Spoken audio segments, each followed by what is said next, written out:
అలా కాలం గిర్రున తిరిగిపోయింది. ఒకరోజు పొద్దున ఓ పిల్లవాడి చేయి పట్టుకొని తెల్లని డ్రెస్సులో హుందాగా ఉన్న వ్యక్తి కమలాసని ఇంటి గేటు తీసుకొని లోపలికొచ్చాడు. అమ్మా, ఎవరో వచ్చారు అని చెప్పింది ఇంట్లోని అమ్మాయి. ఇంతలో గురో అజగురో త్యాగరాజ గురో గురో అంటూ పాడడం మొదలుపెట్టాడు వచ్చినతను.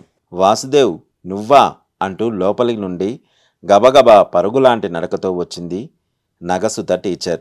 టీచర్ అంటూ ఆమె కాళ్లకు ప్రణమిల్లాడు. అతడిని లేవనెత్తి, ఎలా ఉన్నావు వాసుదేవ్? ఇన్నాళ్ళు ఎక్కడున్నావు? నన్ను మర్చిపోయావా అని అడిగింది టీచర్. అతని కళ్ళ వెంట కన్నీటి దారలు కారుతున్నాయి. అమ్మా, నేనిప్పుడు కార్డియాలజిస్టుని.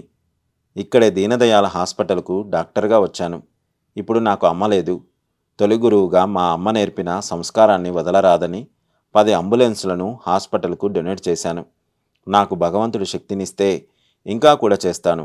వీడు నా కొడుకు దయాసాగర్. సంగీత జ్ఞానం కోసం వీడిని మీకు అప్పగిస్తున్నాను అన్నాడు.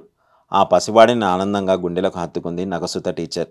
అందుకే మాతృదేవోభవ అన్నది వేదం. ఎంత వారికైనా తొలి గురువు అమ్మే కదా. కన్న తల్లి అయినా అమ్మలాంటి గురువులైనా పసి మనసులలో సంస్కార బీజాలు నాటేది వారే.